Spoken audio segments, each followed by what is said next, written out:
রংপুরে ফিলিং স্টেশনের সংস্কারের সময় ভয়াবহ বিস্ফোরণে একজন নিহত, আহত অন্তত 12।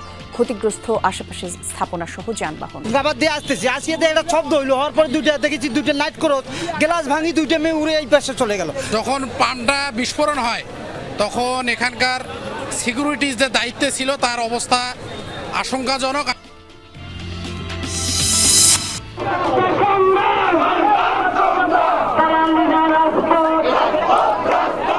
তারেক রহমানকে কটূক্তির অভিযোগে আজও বিএনপির সহযোগী সংগঠনগুলোর বিক্ষোভে সড়ক অবরোধ। আইন শৃঙ্খলা পরিস্থিতির অবনতিতে ক্ষোভ। আজকে যারা বিএনপির ভারপ্রাপ্ত চেয়ারম্যানকে যে কটূক্তি করে, আমরা বলতে চাই তারা স্বাধীনতায় বিশ্বাস করে না। গোপালগঞ্জে সহিংসতার ঘটনায় আরও 119 জন গ্রেফতার। কারফিউ শিথিলে অনেকটাই স্বাভাবিক জনজীবন, পুরোপুরি কাটেনি আতঙ্ক। চলাফেরা করতেছে এবং দোকানপাট আস্তে আস্তে খুলতেছে। ওইখান থেকে মানুষজনকে ধরে নিয়ে যাচ্ছে। এই সাধারণ মানুষজন আর কি ভালো নাই বর্তমানে।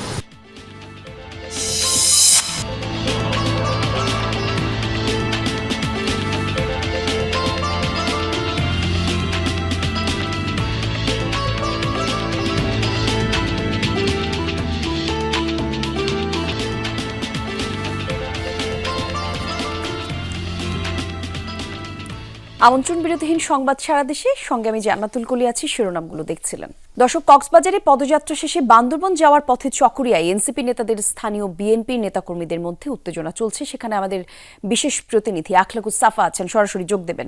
সাফা, চকরিয়ার ঘটনা সম্পর্কে বিস্তারিত তথ্য আমাদেরকে একটু জানাবেন, আর এনসিপি নেতারা এখন কোথায় অবস্থান করছেন সেই তথ্য থাকলেও আমাদের জানাবেন।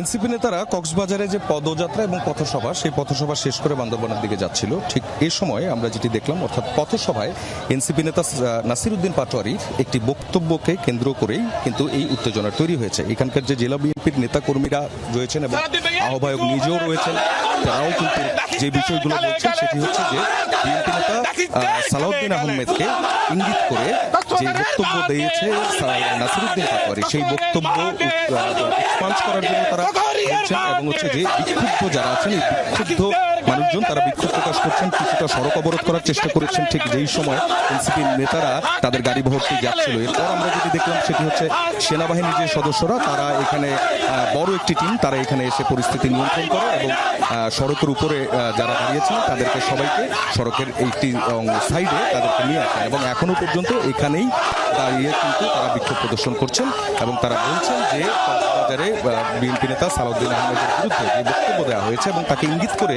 যে বক্তব্য দেওয়া হচ্ছে, সেই বক্তব্যে তারা বিক্ষুব্ধ এবং তারা গণতান্ত্রিকভাবে এর একটি সুরাহা চান এবং এনসিপিকে এর জন্য ক্ষমা চাওয়ার জন্য তারা আহ্বান জানিয়েছেন এবং এখন পর্যন্ত বলছেন যে তারা এই বিক্ষোভে এখানটাতেই তারা অবস্থান করবেন। এরপর আমরা যেটি দেখলাম সেটি হচ্ছে সেনাবাহিনীর সদস্যরা যখন রাস্তাটি ক্লিয়ার করে দেয়, ঠিক সেই সময় কিন্তু এনসিপির গাড়িবহরের যে নেতাকর্মীরা ছিলেন তারা কিন্তু সেই দিকটা থেকে এই রাস্তাটি অতিক্রম করেন, বান্দরবনের পথে রয়েছেন।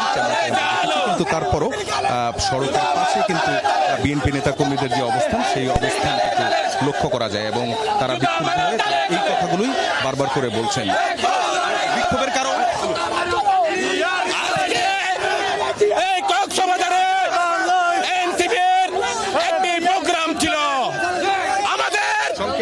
কক্সবাজার জেলার হাজার বছরের শ্রেষ্ঠ সন্তান, গণতন্ত্রের জন্য ঠিক কি কথার জন্য আপনারা আজকে কক্সবাজারে ডারবি নাসির, আমাদের কক্সবাজারের প্রিয় নেতা, জাতীয় স্থায়ী কমিটির সদস্য সালাউদ্দিন আহমেদকে নিয়ে কুরুচিপূর্ণ বক্তব্য করেছে। তার প্রতিবাদে আজকে চকরিয়ায় সালাউদ্দিন প্রেমীরা রক্তে আগুন জ্বলে এনসিপি নেতাদেরকে দাওয়া করেছে।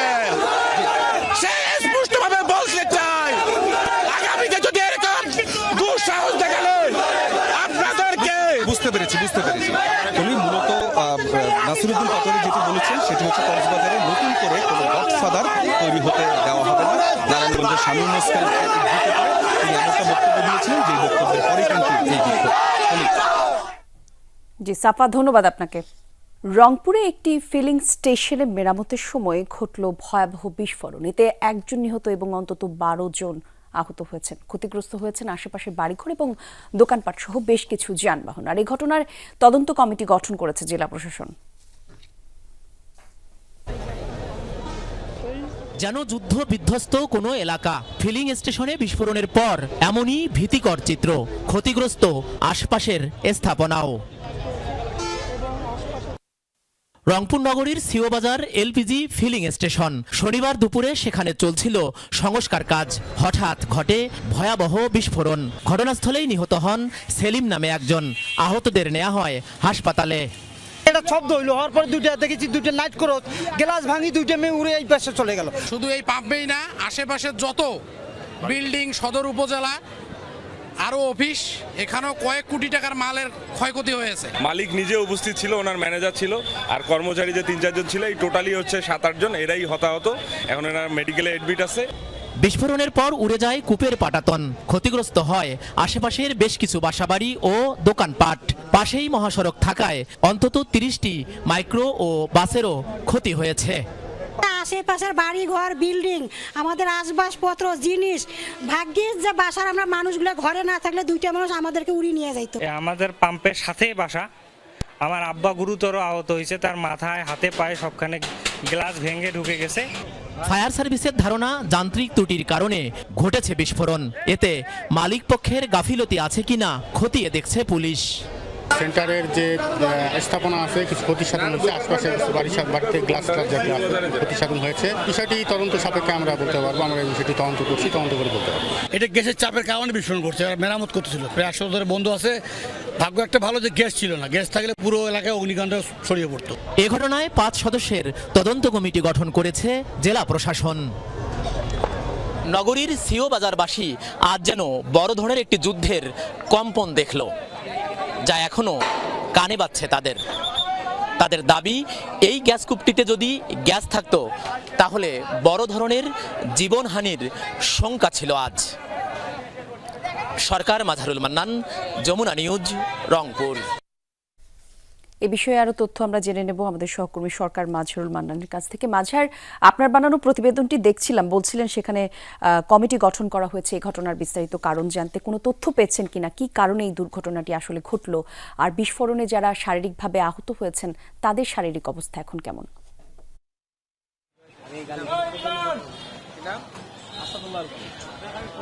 কলি যদি তথ্যটি দিতে চাই যে এখানে এখন পর্যন্ত রংপুর মেডিকেল কলেজের বিভিন্ন ইউনিটে প্রায় 11 জন আহত তারা ভর্তি আছেন। আমাদের কাছে যে তথ্যটুকু আছে যে তাদের শারীরিক অবস্থা কিছুটা ভালো, 2-1 অবস্থাটা খানিকটা গুরুতর বলে আমরা জানতে পেরেছি। আর আপনাকে একটু তথ্য দেই, এরই মধ্যে কিন্তু মহানগর বিএনপি, মহানগর জামাত এবং মহানগর এনসিপির যে নেতৃবৃন্দ আছেন তারা ঘটনাস্থল পরিদর্শন করেছেন এবং মেডিকেলে যারা আহত আছেন তাদের তারা পরিদর্শন করেছেন এবং খোঁজ খবর নিয়েছেন। ব্যাপারটি হয়েছে এখানে এরকম যে এই যে স্টেশনটিতে 10 দিন আগেও লিঙ্কেজ হয়েছিল এবং প্রায় 400 লিটারেরও বেশি গ্যাস বাষ্পায়িত হয়েছে বলে এলাকাবাসী আমাদেরকে জানিয়েছেন।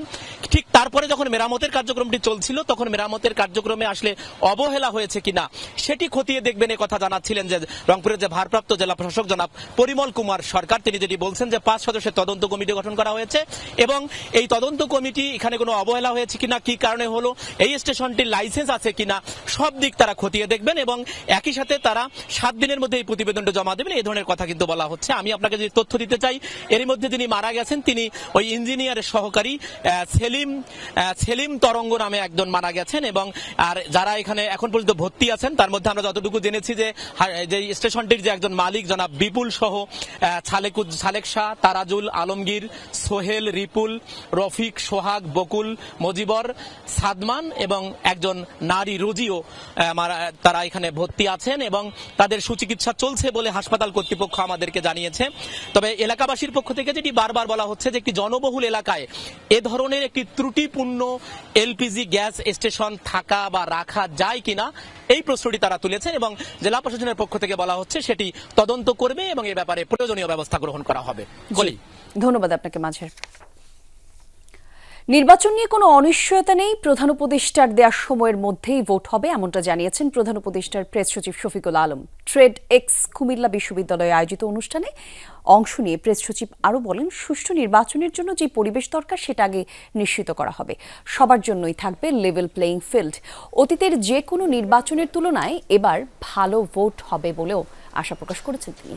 পিআর পদ্ধতিতে নির্বাচন নিয়ে প্রেস সচিব বলেছেন, এ বিষয়ে সকল রাজনৈতিক দল এবং কমিশনগুলোর কথা বলছে আর সবাই আন্তরিকতার সাথে বিষয়টি নিয়ে আলোচনা করছে। আয়োজনে ফটোগ্রাফার জুবায়ের কাউলিন, চরকির সিইও রেদওয়ান রনি, লেখক ডেল এইচ খান, গায়ক আসিফ আকবর সহ আরও অনেকেই উপস্থিত ছিলেন।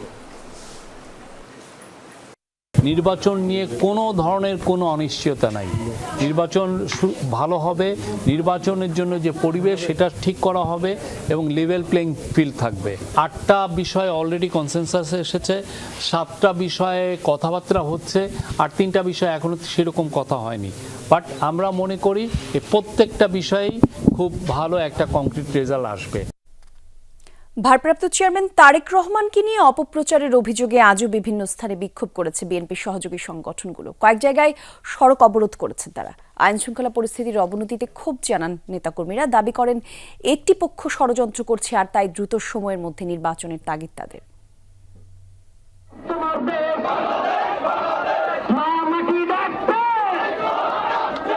বিএনপির ভারপ্রাপ্ত চেয়ারম্যান তারেক রহমানকে নিয়ে অপপ্রচার এবং শহীদ রাষ্ট্রপতি জিয়াউর রহমানের অবমাননার প্রতিবাদে নারায়ণগঞ্জ, রূপগঞ্জে এই জনস্রোত। রূপসী কাঞ্চন সড়কে অবস্থান নিয়ে দফায় দফায় বিক্ষোভ করেন যুবদলের নেতাকর্মীরা। পরে প্রেস ক্লাব মাঠে হয় প্রতিবাদ সভা। বক্তারা বলেন, জিয়াউর রহমানের অবদান অস্বীকারীরা শুধু ইতিহাসকে বিকৃত নয়, দেশের মানচিত্র ও স্বাধীনতাকেও অস্বীকার করে। তারেক রহমানের বিরুদ্ধে মিথ্যাচারের প্রতিবাদে বিক্ষোভ মিছিল হয়েছে বগুড়াতেও। শহরের আলতাফুন্নেসা খেলার মাঠে জেলা বিএনপির নেতাকর্মীরা দেশে আইন শৃঙ্খলা পরিস্থিতির অবনতি নিয়ে উদ্বেগ প্রকাশ করেন। আজকে যারা বিএনপির ভারপ্রাপ্ত চেয়ারম্যানকে যে কটূক্তি করে, আমরা বলতে চাই তারা স্বাধীনতায় বিশ্বাস করে না। আশুলিয়াতে বিক্ষোভ মিছিল করেছে ঢাকা জেলা তাঁতি দলের নেতাকর্মীরা। বলেন, যারা জনগণের নেতৃত্বকে ভয় পায় তারাই তারেক রহমানকে নিয়ে অপপ্রচার চালাচ্ছে। ভারপ্রাপ্ত চেয়ারম্যানের বিরুদ্ধে কুরুচিপূর্ণ যে বক্তব্য দিয়েছেন, সেই বক্তব্য প্রত্যাহার না করলে আমরা আরো কঠিন কর্মসূচি গ্রহণ করব। শহীদ প্রেসিডেন্ট রাষ্ট্রপতির বিরুদ্ধে যে কুরুচিপূর্ণ মন্তব্য, বক্তব্য আলোচনা করা হয় তার তীব্র নিন্দা ও প্রতিবাদ জানাচ্ছে। গাজীপুরে বিক্ষোভ মিছিল ও প্রতিবাদ সভা করেছে মহানগর ছাত্র দলের নেতাকর্মীরা। নেতারা বলেন, ৭১-এর মতোই একটি পক্ষ ষড়যন্ত্র করে চলেছে।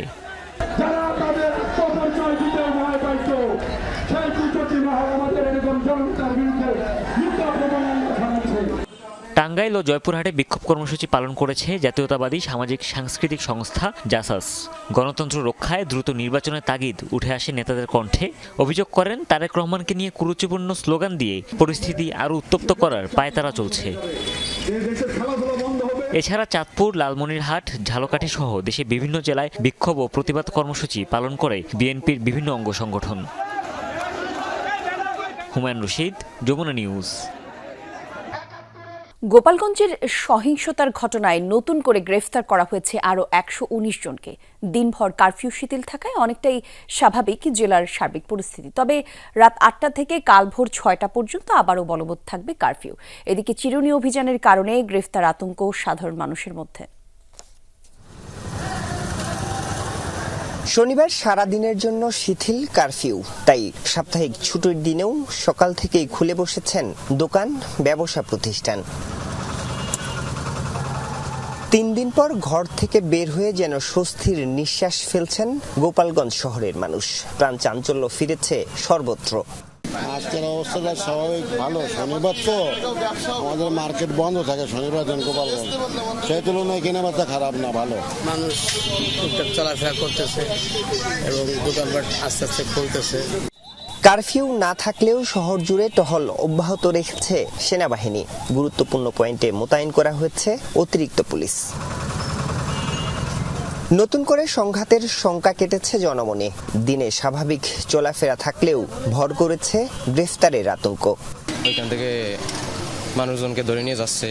সবাই তো দোষী না, আর সবাই আপনার যে সব দলের প্রতি অন্তর্ভুক্ত না। আমরা চাই যে দেশের মধ্যে যে সরকারি আসুক সাধারণ জনগণের দিকে তাকায়।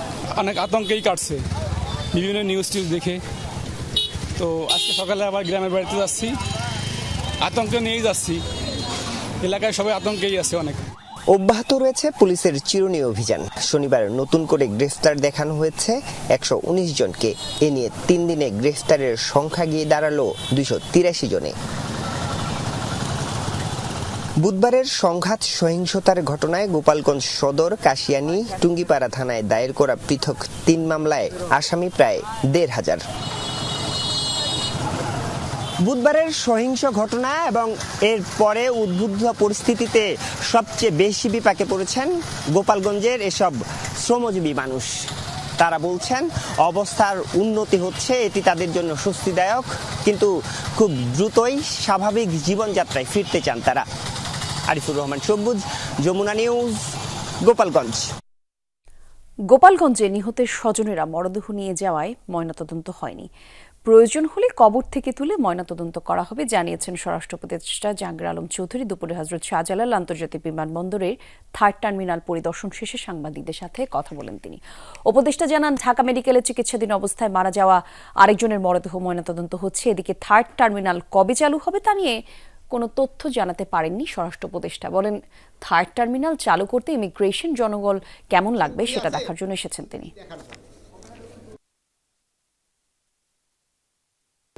কয়েকটা দেখছেন যে ডেড বডি তারা নিজেরই চলে গেছে, তো ময়নাতদন্ত কিভাবে হবে? ওইগুলি যদি দরকার হয় আবার ময়নাতদন্ত হবে। ডেড বডি তো ইচ্ছের থেকে যদি প্রয়োজন হলে উত্তোলন করে তো ময়নাতদন্ত করা যায়। সাধারণ বিষয়টা তো ওখানেই দেখতে পারতেন। ময়নাতদন্ত যেমন ধরেন যে ঢাকার যেটা আছে এটা তো ময়নাতদন্ত হচ্ছে। দর্শক, সোহরাওয়ার্দী উদ্যানে এই মুহূর্তে কথা বলছেন জামায়াতের আমির। আমরা সরাসরি যাচ্ছি সেখানে। পিষ্ট হয়ে যারা তিলে তিলে দুনিয়া থেকে নির্যাতিত হয়ে বিদায় নিয়েছেন, অপশক্তির বিরুদ্ধে প্রতিবাদ করতে গিয়ে বিদায় নিয়েছেন, যারা লড়াই করে আহত হয়েছেন, পঙ্গুত্ব বরণ করেছেন, আমরা তাদের সকলের কাছে গভীরভাবে ঋণী। মহান আল্লাহর দরবারে তৌফিক চাই, বাংলাদেশ জামাতে ইসলামীর অস্তিত্ব যতদিন থাকবে আল্লাহ যেন তাদের ঋণ পরিশোধ করার শক্তিটাও ততদিন আমাদেরকে দান করেন। আমি গভীর পরিতাপের সাথে আপনাদেরকে জানাচ্ছি, আজকের এই বিশাল সমাবেশ আয়োজন করতে গিয়ে আমাদের তিনজন ভাই ইতিমধ্যেই দুনিয়া থেকে বিদায় গ্রহণ করেছেন। খুলনার দাবকুপ উপজেলার আমির জনাব মৌলানা আবু সাইদ বিদায় নিয়েছেন। পাবনার বয়োজ্যেষ্ঠ একজন মুরব্বী জনাব মুস্তাফিজুর রহমান, তারা এই আয়োজনে আসতেই পারেননি। আসার পথেই আল্লাহ তাআলা তাদেরকে তার কাছে তুলে নিয়েছেন। আরেকজন ভাই এখানে অসুস্থ হয়ে তিনিও ইন্তেকাল করেছেন, শাহ আলম। মহান রবের দরবারে দোয়া করি, আল্লাহ তাআলা তাদের উপর রহম করুন, তাদেরকে ক্ষমা করুন, জান্নাতুল ফেরদাউসের নিয়ামত তাদেরকে দান করুন, তাদের আপনজনদেরকে আল্লাহ তাআলা সবরে জামিল আতা করুন। সম্মানিত ভাইয়েরা, আবু সাইদরা যদি বুক পেতে না দাঁড়াতো, এই জাতির মুক্তির জন্য যদি বুকে গুলি লুফে না নিত, হয়তোবা আজকের এই বাংলাদেশটা আমরা দেখতাম না। ইতিমধ্যে হয়তো আরো অনেক মানুষের জীবন ফ্যাসিবাদীদের হাতে চলে যেত। 24-এ জীবন বাজি রাখা এই যুদ্ধটা যদি না হতো, তাহলে আজকে যারা বিভিন্ন ধরনের কথা এবং দাবি দাওয়া পেশ করছেন, তারা তখন কোথায় থাকতেন? অতএব আসুন, যাদের ত্যাগের বিনিময়ে আল্লাহ তাআলার এই নিয়ামত পাওয়া, তাদেরকে যেন অবজ্ঞা এবং অবহেলা না করি। শিশু বলে তাদেরকে যেন তুচ্ছ তাচ্ছিল্য না করি। অহংকার বলে অন্য দলকে যেন তুচ্ছ তাচ্ছিল্য না করি। অরাজনৈতিক ভাষায় আমরা যেন কথা না বলি। যদি এইগুলো আমরা পরিহার করতে না পারি, তাহলে বুঝতে হবে যারা পারবেন না, ফ্যাসিবাদের রোগ তাদের মধ্যে নতুন করে বাসা বেঁধেছে। আমরা আশা করব আমরা এগুলা করব না, কেউ এগুলা করবে না। বরঞ্চ রাজনৈতিক শিষ্টাচার রক্ষা করে জাতীয় ঐক্যের বীজতলাটা আমরা সবাই মিলে একসাথে তৈরি করব ইনশাআল্লাহ। সম্মানিত ভাইয়েরা, আসরের নামাজ আসন্ন, আরও অনেক বক্তা ছিলেন, তাদেরকে আমরা দিতে পারি নাই, আমরা দুঃখিত। এজন্য আমার লম্বা কথা বলার সুযোগ নেই। যারা এখানে কথা বলেছেন তারা আমার মনের কথাগুলোই তুলে ধরেছেন। আমি শুধু বলতে চাই, আগামীর বাংলাদেশটা কেমন হবে? আমি বলি আরেকটা লড়াই হবে ইনশাআল্লাহ। একটা লড়াই হয়েছে ফ্যাসিবাদের বিরুদ্ধে, আরেকটা লড়াই হবে দুর্নীতির বিরুদ্ধে ইনশাআল্লাহ। এই দুর্নীতির মূল উৎপাটন করার জন্য যা দরকার, আমরা তারুণ্য এবং যৌবনের শক্তিকে একত্রিত করে সেই লড়াইয়েও ইনশাআল্লাহ আমি জয়লাভ করব। প্রিয় ভাইয়েরা, জামাতে ইসলামী যে দুর্নীতিমুক্ত সমাজ গড়বে তার প্রমাণ কি? তার প্রথম প্রমাণ হচ্ছে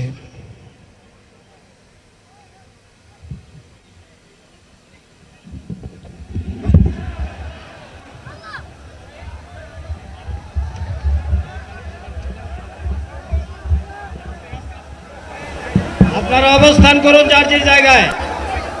আপনাদের সব কিছু দেখার জায়গাস্থান পরিবর্তন করবেন না, সবাই জায়গায় থাকেন, সবাই তার নিজ নিজ জায়গায় অবস্থান গ্রহণ করেন,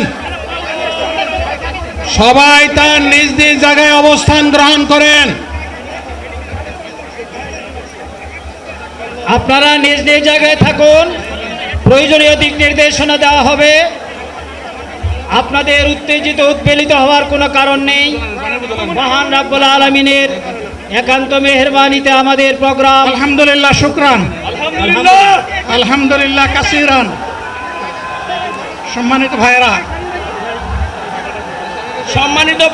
আপনারা সম্মানিত ভাইয়েরা, আল্লাহ রাব্বুল আলামিনের রসের মেহমানিতে গরমের সদরে মাহফিল মুহতারাম আমিরে জামাত ও চিনাই সুস্থ হয়ে যাবেন ইনশাআল্লাহ। আমি আল্লাহ তাআলার শুকরিয়া আদায় করি,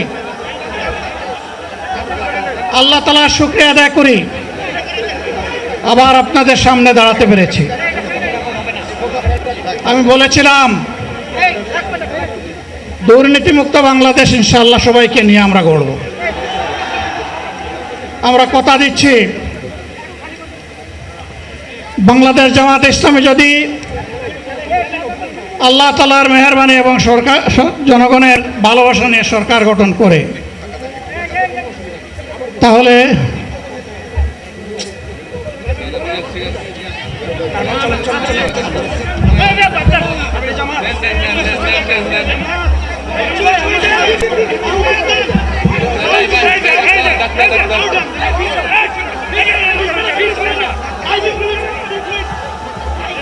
আপনারা নিজ নিজ জায়গায় অবস্থান করুন। আমাদের স্বেচ্ছাসেবকগণ আছেন, সংশ্লিষ্ট বিভাগের দায়িত্বশীলরা আছেন,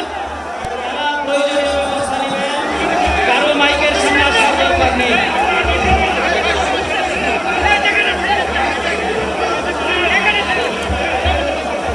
আপনারা অবস্থান করুন নিজ নিজ জায়গায়।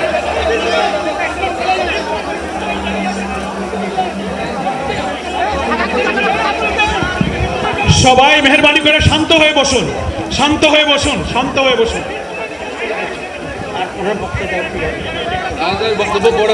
আপনারা সকলে ভাইরা, আমিরে জামাত একটুখানি অসুস্থ হয়েছেন গরমের কারণে হয়েছেন, কিন্তু উনি বারবারই চেষ্টা করছিলেন বক্তব্য দেওয়ার জন্যে। ডাক্তাররা বলছেন ওনার আর বক্তব্য রাখা ঠিক হবে না, ওনার যে বক্তৃতা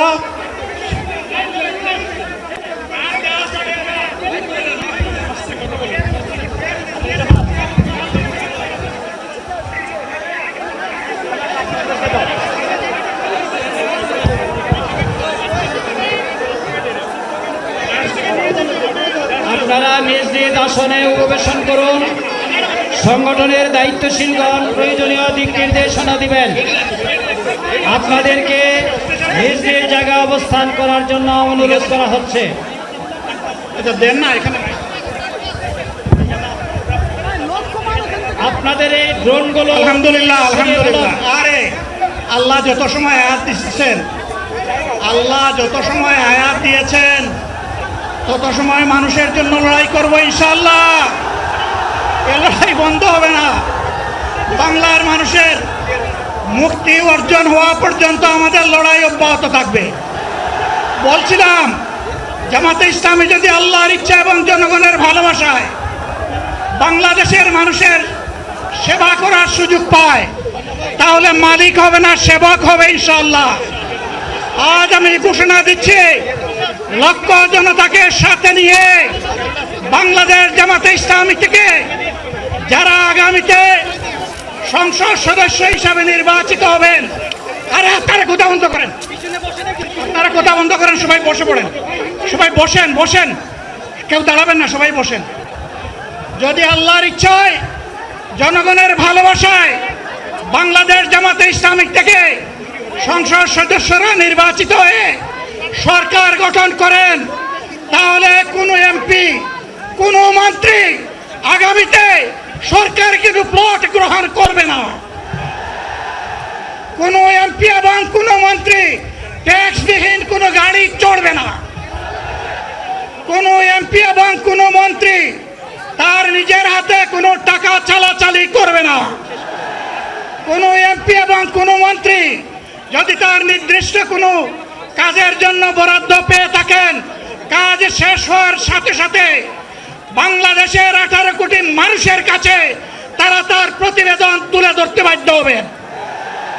সম্মানিত বন্ধুগণ, চাঁদা আমরা নিব না, দুর্নীতি আমরা করব না, চাঁদা আমরা নিতে দেব না, দুর্নীতি আমরা সহ্য করব না। এই বাংলাদেশটাই আমরা দেখতে চাই। যুবকদেরকে আমরা স্পষ্ট ভাষায় বলতে চাই, বন্ধুগণ, তোমাদের সাথে আমরা আছি। আমি আজকে জামাতের আমির হিসাবে এখানে কথা বলতে আসিনি। আমি এসেছি বাংলাদেশের 18 কোটি মানুষের একজন হয়ে কথা বলতে। আমি শিশুদের বন্ধু, আমি যুবকদের ভাই, আমি বয়স্কদের সহযোদ্ধা, আমার বোনদের আমি ভাই। সুতরাং তাদের মুক্তির জন্যেই আমি দায়িত্ব নিয়ে আজকে এখানে দাঁড়িয়েছিলাম। আল্লাহর ইচ্ছা শরীর আমাকে সাময়িকভাবে সহযোগিতা করে নাই, এটাও আল্লাহর ইচ্ছা যে এখন আল্লাহ আমাকে কথা বলার সুযোগ দিচ্ছেন। আমি বলতে চাই, বাংলাদেশের নির্দিষ্ট কোনো শ্রেণীর মুক্তির জন্য আমাদের এই লড়াই নয়। রাস্তার একজন পরিচ্ছন্নতা কর্মী, চা বাগানের একজন শ্রমিক, রক্ত পানি করা ঘাম জড়ানো আমার একজন রিক্সা চালক ভাই মাঠে ময়দানে বাংলাদেশের মানুষের মুখে যারা এক মুঠো ভাত তুলে দিতে চায়, আমার সেই কৃষক বন্ধুটি, আমি তাদের হয়ে আজকে এখানে কথা বলতে এসেছি। আমি কোনো অভিজাত শ্রেণীর হয়ে এখানে কথা বলতে আসিনি। আল্লাহ তাআলার অশেষ মেহেরবানি, আজীবন সকল রক্ত চক্ষুকে উপেক্ষা করেছি, জেল জুলুমের পরোয়া করি নাই। আমার আফসোস, 24 সালে জাতিকে মুক্তি দিতে গিয়ে যারা জীবন দিয়ে শহীদ হলো, আমি তাদের একজন হতে পারলাম না। আপনাদের কাছে দোয়া চাই, ইনসাফের ভিত্তিতে একটি দেশ গড়ে তোলার জন্য আগামীতে যে লড়াই হবে, আমার আল্লাহ যেন সেই লড়াইয়ে আমাকে একজন শহীদ হিসাবে কবুল করেন। সম্মানিত বন্ধুগণ, আল্লাহ যেন সেই লড়াইয়ে আমাকে একজন শহীদ হিসাবে কবুল করেন। সম্মানিত বন্ধুগণ, আমাদের প্রিয় শহীদ নেতৃবৃন্দ 2006 সালের 28 অক্টোবর থেকে শুরু করে পল্টন গণহত্যা, শাপলা গণহত্যা, সারা দেশের গণহত্যা, পিলখানার গণহত্যা, 24-এর গণহত্যা, এই গণহত্যা যারা করেছে তাদের সকলের বিচার বাংলাদেশের মাটিতে নিশ্চিত করতে হবে। এদের বিচারের দৃশ্যমান এতগুলা মানুষ এমনি এমনি জীবন দেয় নাই, জীবন দিয়েছে জাতির মুক্তির জন্যে। যদি বস্তা ফোটা পুরানা সব কিছুই টিকে থাকবে, তাহলে কেন তারা জীবন দিয়েছিল? যারা ওই বস্তা ফোটা ব্যবস্থাপনায় বাংলাদেশকে আবার করতে চান, তাদেরকে আমরা বলি, জুলাই যুদ্ধ করে যারা জীবন দিয়েছে আগে তাদের জীবনটা ফেরত এনে দেন। যদি শক্তি তাকে ফেরত এনে দেন, আপনারা পারবেন না। যেহেতু পারবেন না, কাজেই নতুন ব্যবস্থায় নতুন বাংলাদেশ গড়ে তোলা হবে ইনশাআল্লাহ।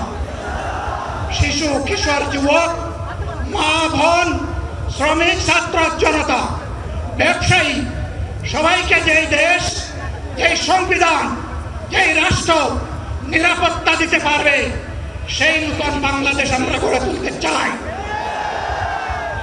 ভাইয়েরা, আমাকে সবাই চাপ দিচ্ছে, কেউ বলে ভাই শেষ করেন, কেউ বলে চাচা শেষ করেন। আমি তাদেরকে নিশ্চয়তা দিয়ে বলছি, আমার মত আমার আল্লাহ নির্ধারিত সময় থেকে 1 সেকেন্ড আগে হবে না, এবং হায়াত যা দিয়েছেন তার 1 সেকেন্ড আগেও আমি যাব না। অতএব মহান আল্লাহর কাছে আবারও তৌফিক চাই। আপনাদের কাছে যে কষ্ট হয়েছে আপনারা, আমি তো এখানে শান্তিতে বসাছিলাম আর চতুর্দিকে শুধু দৃষ্টি বুলাচ্ছিলাম। কি কষ্ট হচ্ছে আমার ভাইদের। প্রিয় ভাইরা, এই কষ্ট আল্লাহর জন্য। এই কষ্ট কার জন্য? ইনশাআল্লাহ আল্লাহ তাআলা আপনাদেরকে তার উপযুক্ত যা দুনিয়া দিবেন, আখিরাতে দিবেন। আপনাদের এই ত্যাগের বিনিময়ে নতুন বাংলাদেশ আমরা পেয়ে যাব। আসুন সেই নতুন বাংলাদেশের জন্য একবার স্লোগান দিয়ে শেষ করি, নারায়ে তাকবীর। আসসালামু আলাইকুম ওয়া রাহমাতুল্লাহ।